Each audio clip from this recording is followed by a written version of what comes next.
Hello, my name is Simon. Welcome to Why Is That, a free speech platform where we explore big ideas and the controversies of our time. Hello, beloveds, and welcome back to another episode of Why Is That? Today we're joined by Green MP, Gillian Genter. Hello, Gillian. Genter. Sorry? Kia ora. Kia ora. Sorry, I always mispronounce people's names. This was terrible when I was teaching. How do you pronounce it? Genter. Genter. So, yes, can you please tell us a bit about your roles you're a spokesman for? I'm the Green Party spokesperson for transport, health, ACC, sport and recreation, Auckland issues, youth, and associate finance. And I have been transport spokesperson for the full 5 years I've been in Parliament, but most recently I was finance spokesperson as well, and when my colleague Kevin Haig left, we needed someone to take over health.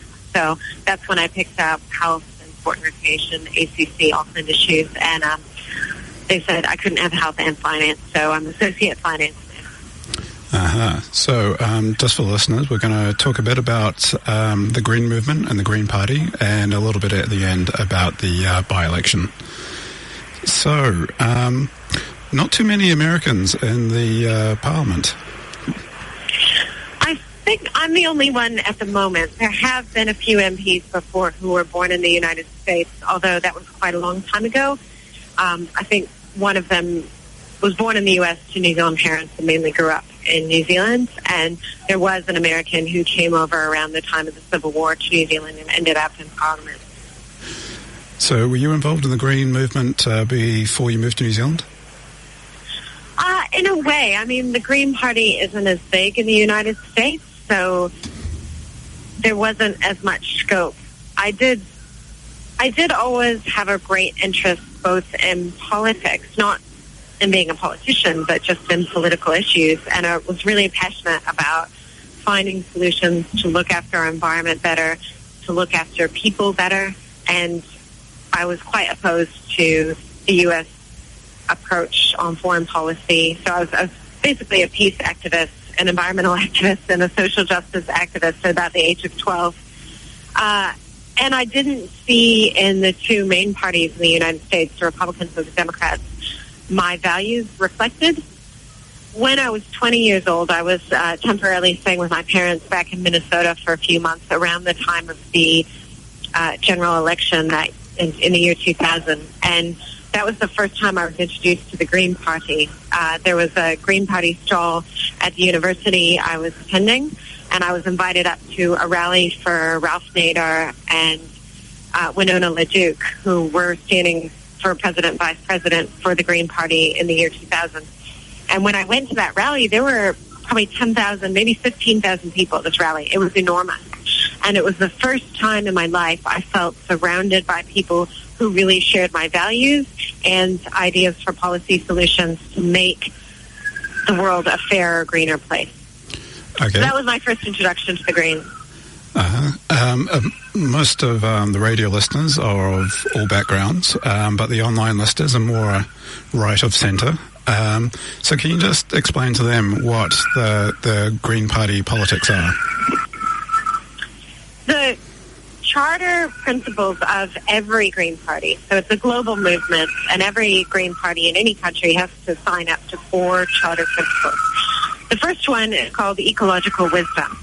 And really all that means is recognizing that the planet and natural resources are finite, and so we need to live within our means. We need to look after our natural resources so that the future generations can also benefit from them.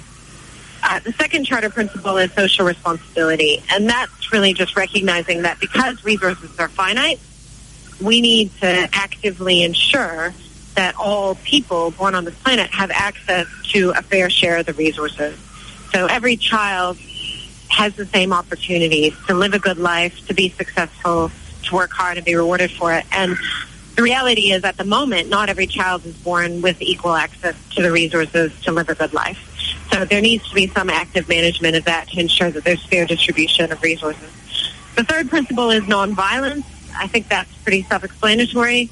But it extends not just to not physical violence, but also taking a nonviolent approach to communication as well. So within our political party, we strive to debate issues respectfully, to listen to others, and we use a very robust consensus model to come to decisions.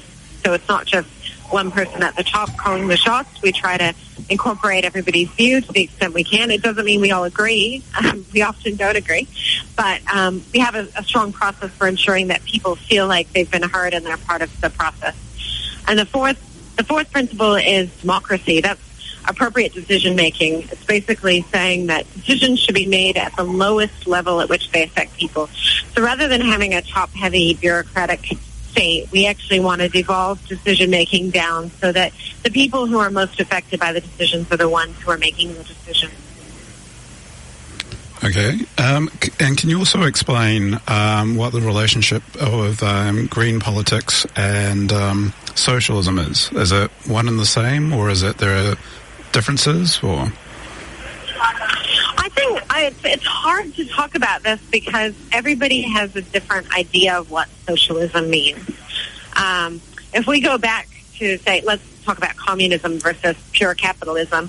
Communism would be the public owns the means of production, and capitalism is private ownership of the means of production. So there's no pure capitalist or pure communist state in the world, except maybe North Korea, but that's not very successful. And what we all have is mixed economies. So we have some things that are publicly owned, and some resources are organized in a more public way. So the government provides education and healthcare in New Zealand, and infrastructure, and then you have some things which are privately owned and privately delivered. So most, if not all, I guess not all, but quite a bit of the agriculture would be privately owned and operated. But the government does actually have farms through Land Corp. And so I think that it's practical, and there's reasons for having a mixed economy. I think the key element from a green perspective is recognizing that that everything we do affects other people and other aspects of life on the planet. So while a pure libertarian capitalist perspective might say private property rights are the most important thing to ensure that we have efficient and fair allocation of resources, I would say that's actually quite naive, because fundamentally what we do on our land is going to influence people living on adjacent land. It's going to influence, air quality and water quality. An issue like climate change, for example, is one where it's impossible to solve it through property rights, because we're all sharing this atmosphere. And the weather is going to be destabilized by the fact that we're putting more greenhouse gas emissions into the atmosphere, and then that affects people all around the planet in different ways. Some people get more extreme droughts or more extreme flooding. It could make growing conditions worse in the long run in some places, but better in other places. So this is a complex ecosystem, and if we take that understanding of biology and physics into our understanding of society and the economy, then we come up with different policy solutions to the problems we're facing than the sort of reductionist policies that were implemented from the 1980s that just said, well, look, people are competitive. The best way to get people motivated to deliver their best is to put them in competition with each other, and it's kind of a sink or swim situation. The reality is that competition doesn't, sometimes it can produce benefits. It doesn't always produce benefits, economic benefits, and particularly not if the costs of pollution are not internal to the transaction. So, if you have external costs of pollution, then you need someone like the state to step in and price the pollution so that people can make more efficient trade-offs. So, sorry, this is all very jargony, Simon. Oh, no. The main thing of the show is I want green politics to be put forward in the words of a green person. Right, okay. Yeah, forgive me if I get a little bit too technical in my explanation, but I'm trying to think how to reframe it. I guess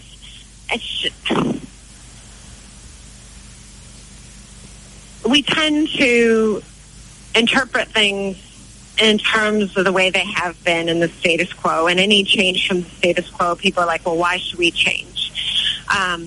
So if, say, the government says we need to have a carbon tax to reflect the true cost of carbon pollution, and that's actually going to enable businesses who are innovative to be more competitive, the revenue we raise can then go back to business, go back to households, or it can be invested into more energy efficient infrastructure, which is going to benefit the whole economy. Some people will say, well, that's punishing those of us who are currently polluting. And it's not punishing. It's just more like, well, what we've been doing so far is leading to an excess of pollution, and we need to find a way to solve that. And one of the ways we can solve that is slowly introducing price signals which reflect the true cost, and that enables businesses and households to make more efficient trade-offs. But ultimately, the market alone can't solve the problem. You need government to be investing in more energy-efficient infrastructure because that influences how households and businesses are able to go about their daily lives. So at the moment, many people find it very difficult to go about their daily lives without using fossil fuels, without using plastic, without using things which fundamentally are unsustainable. And we're not here to tell people they're bad for doing that. We're here to find solutions that make it easier for them to do things differently in a way that is going to look after our natural resources for the long term. And so to do that, we need some coordinated government policy, because if we don't have coordinated government policy supporting households and businesses to have those better choices, then we will continue to pollute the atmosphere, we'll continue to pollute the water, and eventually that will make all our lives worse. Okay, on government regulation in this area, just your personal thoughts. I was a bit disturbed when elements of the Obama administration wanted to push for people who denied, basically being illegal to deny climate change. What are your thoughts on that? I don't know what you're talking about. Sorry. I don't know anything about this. Oh, that's pretty much the the thrust of it. Basically fining or imprisoning people for denying climate change. That doesn't sound like something that actually happened. Sorry. Oh, no, it didn't happen, but there was something that was put forward. I don't think that's very helpful. I think the science speaks for itself, and that what's most important is that we have a robust fourth estate, robust media, so that people can see the debate reflected in an accurate way. And I think the problem is, in the current media environment, journalists usually aren't specialists in their area, and their job is just to get to opposing views, and there's no information there about, how robust or how scientifically supported one person's views are relative to another.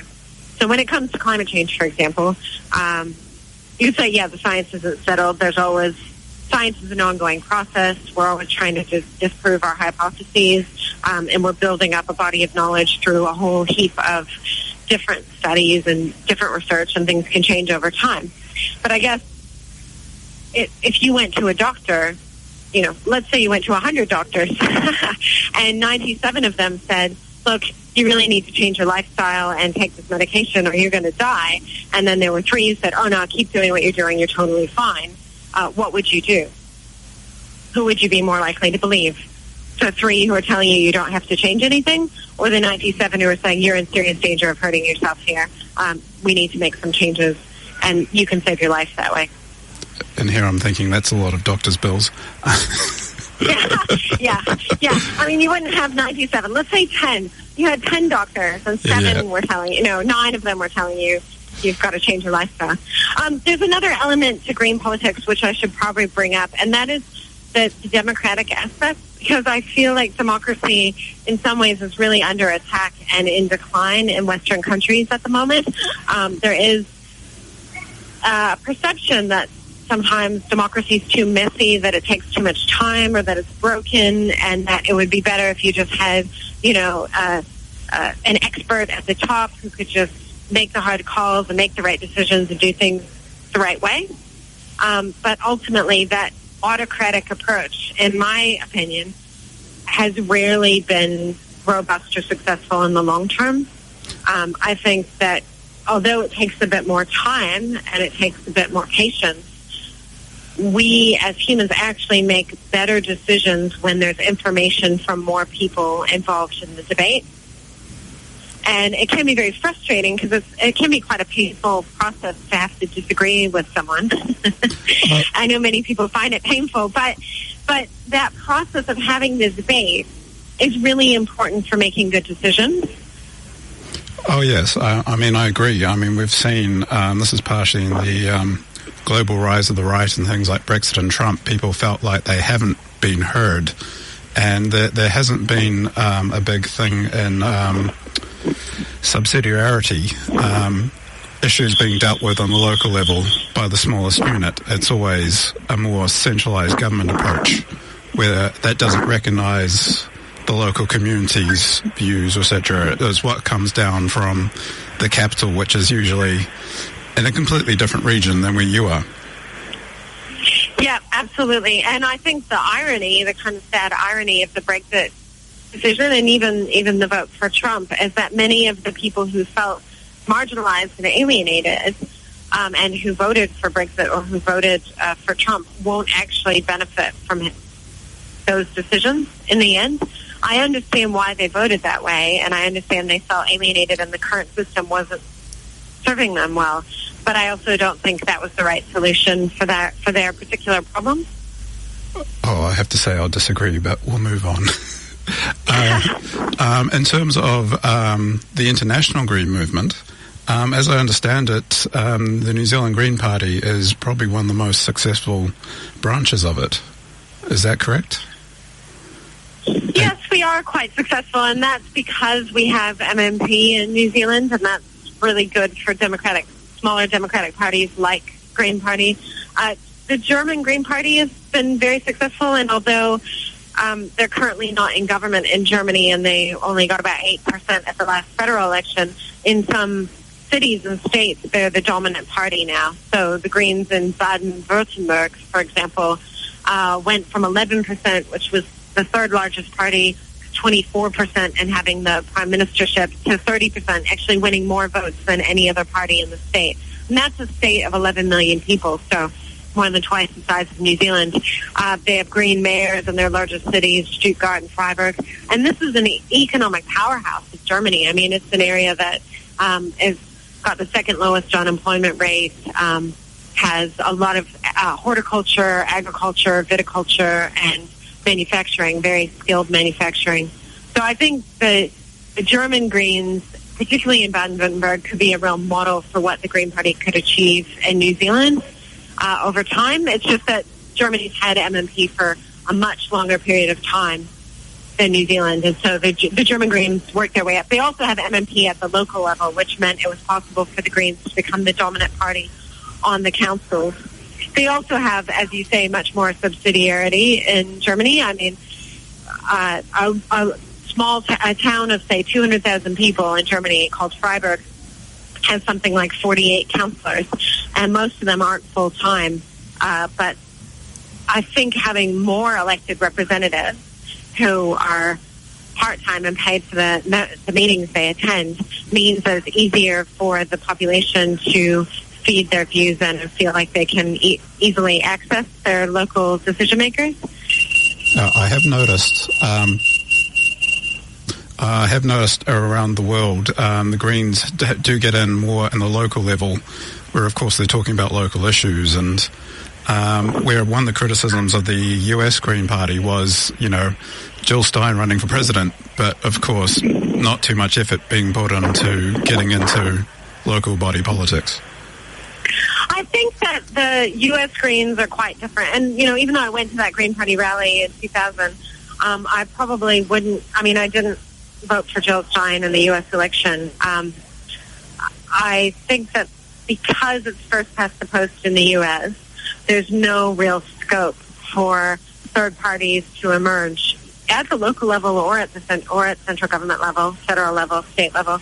And so anyone who really wants to make a difference basically has to join the Democrats and try to make the Democrats greener. You know, as Bernie Sanders was an independent, but he was actually probably very close to green values and green policy in many respects before he stood to be president for the Democratic Party. So, yeah, I don't think the U.S. Greens are comparable to the New Zealand Greens at all, and that's largely because of the difference in the electoral systems, which makes it very difficult for the Green movement to grow in the U.S.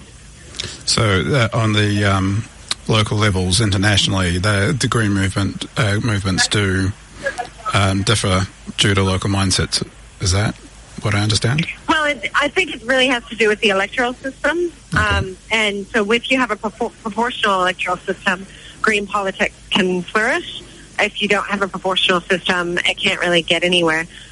In the UK, Canada, and Australia, they don't have purely proportional systems either. The UK has one Green MP who's just been re-elected in Bristol, or Brighton, actually. I think it's in Brighton, not Bristol. She's Carolyn Lucas, and she's a really excellent MP, but, you know, all alone in the House of Representatives in the UK. And in Canada, similar situation. There's a Green MP from British Columbia. In Australia, they have a lot of Green MPs, or in Green senators in the Senate, but in the lower house, there's only one representative who's won the seat of Melbourne. So you can see in those less proportional systems, Greens tend to do well in progressive, urban, highly educated seats, but they can't really build up a big movement. These women it's women in Canada and the UK, but a man in Australia kind of operating by themselves, because even though the Greens would get, say, 10 or 11% of the vote, like they do in New Zealand, it's not a proportional system, so they don't get a proportionate share of the seats. Okay, we've got about 7 minutes left, so we'll move it more towards New Zealand politics. So you're running in the Mount Albert by-election that's happening? I'm standing in the Mount Albert by-election for the Greens. It's been a really fantastic campaign. I think in part because, well, Mount Albert is an electorate where the Greens do quite well. I'd say more than 1 out of 4 voters gave us their party vote at the last general election, and I think there's scope for us to increase that. National isn't standing a candidate, and neither is New Zealand First. So Jacinda Ardern, the Labour Party candidate, and myself are the two main candidates in the contest, and we get along really well, and we enjoy working together. We're similar ages, we have similar experiences being young women in Parliament, and we have very similar values. So although our parties are standing for, you know, slightly different approaches and definitely different policies, we are working towards the same outcome of changing the government, and we've managed to use the by-election, I think, to model how politics doesn't have to be a battle. It doesn't have to be an environment in which you cut down your adversary or your opponent. It can actually be a place where you say, I respect this person. They have a lot to offer. This is what I have to offer. And make it more welcoming, you know, welcome people into the debate about how we want Auckland to be and how we want New Zealand to be in the future and what's the best way to get there. But admit it, you wouldn't mind winning, would you? Yeah, and that's fine. You know, I think either way, Mount Albert's going to have a good MP, you know, yeah, whether it's Jacinda or myself. It'll be good for progressive politics, and it will be good for the electorate, because we're both really committed to making this place better for everyone, not just ourselves, not just our friends. Well, I've noticed in last couple elections, or 2 elections before, when it looked like National was going to win, the Greens got a higher percentage of the left-wing vote. As we were sort of talking about before, about in America, you know, a lot of people green-oriented, you know, sort of join the Democrats, and I think there's a lot of crossover between Labour and the Green Party, supporter base. Would you agree? I think, yeah, that is true. A lot of people who vote for the Labour Party also want to see the Greens in Parliament, and a lot of people who vote for the Green Party would much rather that we work with Labour than with National, and that's why we've entered into this MOU to change the government. But I don't think that we're confined to one sort of pot of voters that are more progressive that we have to fight over. I mean, the goal of our project and working together is to demonstrate that we are a credible alternative to the current national government. We have practical solutions, and people can vote for the Greens or Labour if they want to see their values that are reflected by government policy. Because one of the questions in the by-election is what's going to happen with the, was it 15,000 registered national voters? Well, at the last election, I believe, the general election, Melissa Lee got about 10,000 votes. The National Party got about 15,000. Oh, no, I think the National Party, about 15,000 votes. So it'll be interesting to see if who they give their candidate vote to, or if they vote at all. Some national voters have told me they're not voting because National's not standing, but many have said that actually they are looking, they still want to have a say. They want to vote for a candidate to be their local representative, and that's their right. They should do that. And it's a bit of a surprise that National refused to contest this, because they're really just leaving those people out in the cold. Well, the next election's not too far away, is it? No. So Coming up September 23rd. So this is kind of round one, isn't it? Yeah, I thought it was a great opportunity to get out and campaign, to build our campaign teams, and to talk to voters early in election year and show what we have to offer, but also hear from them what are their concerns, what do they want. Okay. Also, are you aware, if you type in your name into Google, in the top 5 results is Julianne Genter married, Julianne Genter partner, Julianne Genter boyfriend. Are you aware of this? Yeah, I was aware of that from someone who was doing work on my website told me that. I don't know how uncommon that is for politicians. It might be pretty usual. I have no idea. How do you find being in the public spotlight? Well, it's not what I aspire to do, to be honest. But I feel really passionate about these issues, and I've found, quite to my surprise, that I'm good at communicating about them, and so that's why I've put myself forward in this situation. But it's certainly not always easy, and it's not always welcome to feel like your personal life is up for grabs and that people could use it against you because they have different political aims to use. So that's sort of the downside. But there are huge privileges to being an MP, I mean, it's an amazing job. We get the opportunity to campaign on the issues that we really care about, and we get the resources to travel around the country and talk to people, and we get a platform. So I definitely think it's an enormous privilege, and it's not a job I take lightly. And, of course, it helps. Mount Albert is a very friendly place. It is a wonderful place to be campaigning. Last election I stood in Epsom, and a third of Epsom is also very friendly to the Greens, but that's the Mount Eden area where I live.